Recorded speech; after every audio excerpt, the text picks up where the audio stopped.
Okay. Hi, hello, welcome back. Hi. Good morning. We're on lesson 256, and Sis has offered to read. I have? Yeah, remember? Oh, okay, here we go. And are we recording on the right screen and everything? I think so. Yeah? Yeah, there'll be a split screen view and a speaker view. Okay. Okay, we're good. Lesson 256, God is the only goal I have today.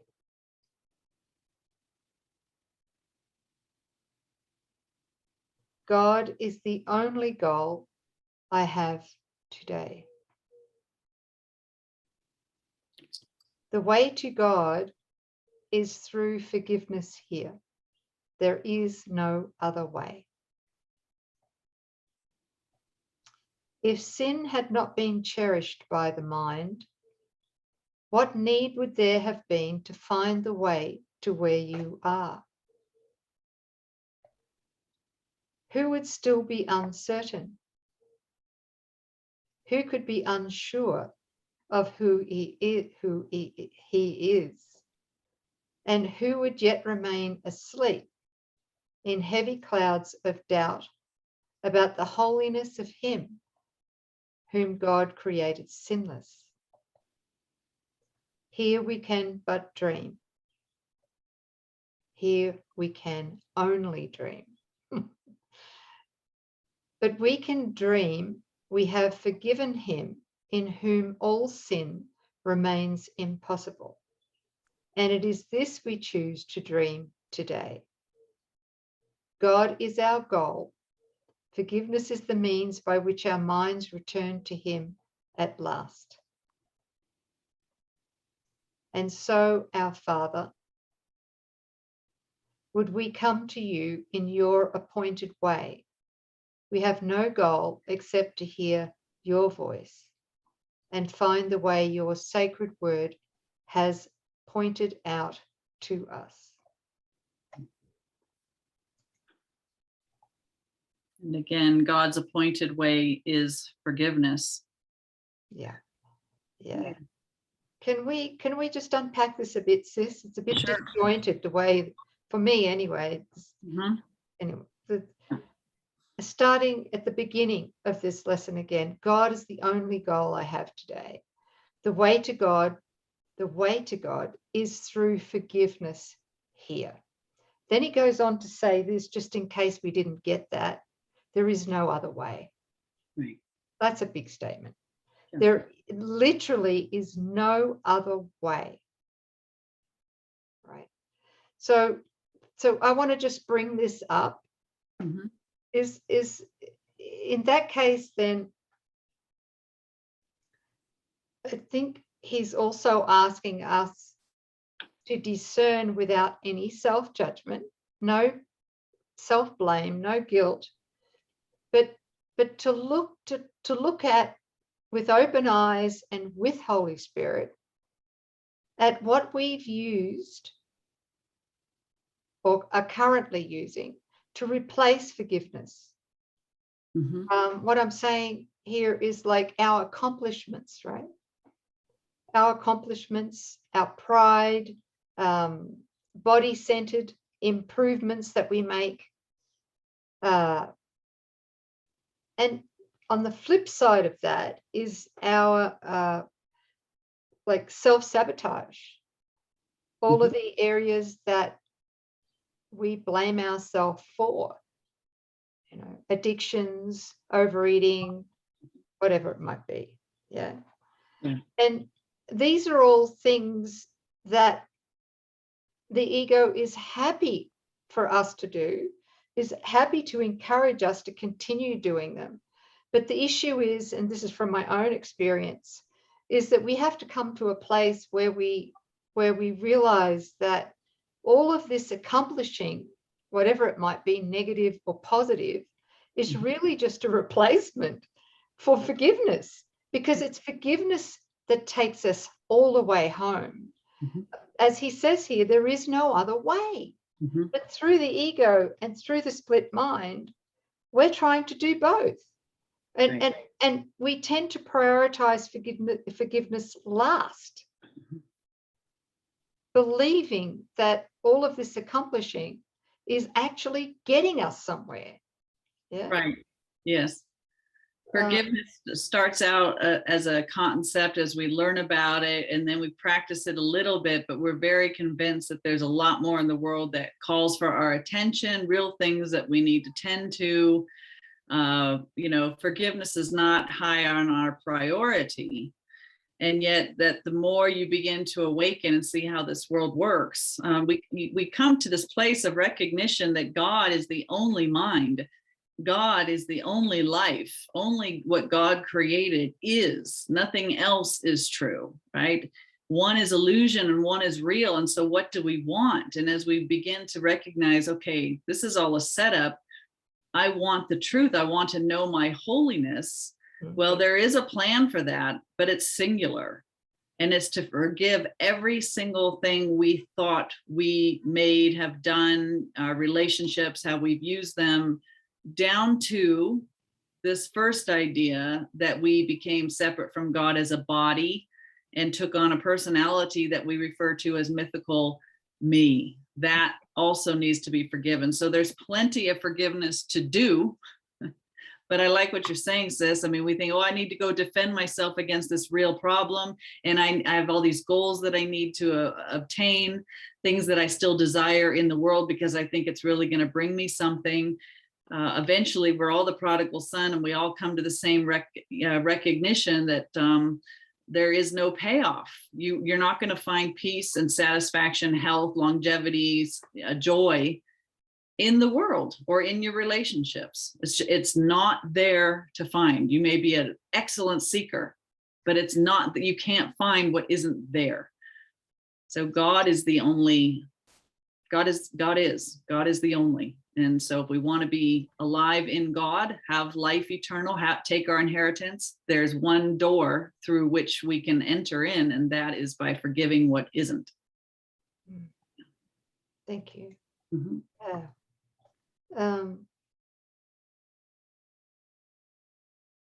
So forgiveness, again, forgiveness is the closest. It's the closest that we can come. It's the means by which, it's the closest that we can come to the felt state and the knowing of our sinlessness. That's right. And therefore, our invulnerability to everything the ego made to attack us.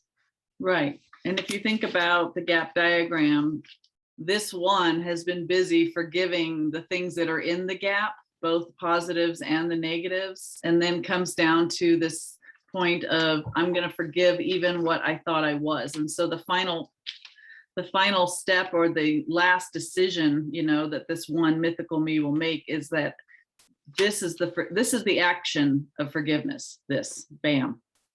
I forgive what never was. I forgive the thought of separation or my desire to experience separation. That this is the activity of forgiveness that places us what? It awakens us to where we are presently right now, but for the dream. Yeah. So forgiveness is still part of the gap, but it's the last thing that happens in the gap before we awaken from it.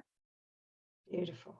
Yeah. So there's no other goal, right? Like we've had goals, and we did this. He says, if you knew how much effort it took for us to teach ourselves this dream and to circle back in it and perfect it over and over again, how much effort and how unnatural we're using our minds in order to believe all of this. Really, we know how to set a goal, and we're experts at maintaining this goal. So it's a shift. It's not, oh, how am I going to do this? So much to be undone. It's the discipline to forgive. We can do that. There's one goal: forgiveness. I seek God only today, and the way Jesus tells me is through forgiveness. So we have a new goal. We set our intention every day that the only thing that matters and the only thing that we can do at this point is to forgive. And the invitation, Holy Spirit, show me after forgiveness, I'm just accepting that the truth is true, and we'll be shown. And we can't forgive without wanting to be wrong. Yeah, I want to be wrong about all of this. See, that's the issue I had for 20 odd years studying. I was happy to do forgiveness as long as I could be right still. You too? Yeah. All right. No, we got to be happy to be wrong. Right. You're right. You're finally right. Finally. Yeah. Sis and I were just talking the other day about the backbone of Coreen was, the mind that had to be right and had to know. And what I got to see underneath that was that there's a doer, right? Who cares if you're doing something right unless you first feel this motivation to do. So I've got to do something. And if you're going to do it, well, then you better do it right. And even underneath the doer, which is everything, mythical me is the doer. And everything that we do independently from the will of God results in guilt. So the doer is the guilt. And, so you were an excellent problem solver too, sis, being a lawyer as well. Yeah. Oh, right? It works. You're really a do-doer. Sorry, I'm laughing. Do-doer. I'm a big do-do. Yeah, look at how the world fawns over those who are seen as good doers and problem solvers, and that's exactly what the ego would want. And we sit there and go, oh, this is great, it's great, until you realize that the doer is doing, unless you're pausing and you are directly inspired by the mind of God to do, you're arrogantly insisting on having a will apart from God. And that's anything we do apart from the will of God, when we fail to pause and to receive and then to extend, when we're not in that flow, that is the arrogance of the ego and will always result in guilt. And guilt is what turns on the body, and the guilt is what causes us to seemingly, quote, die.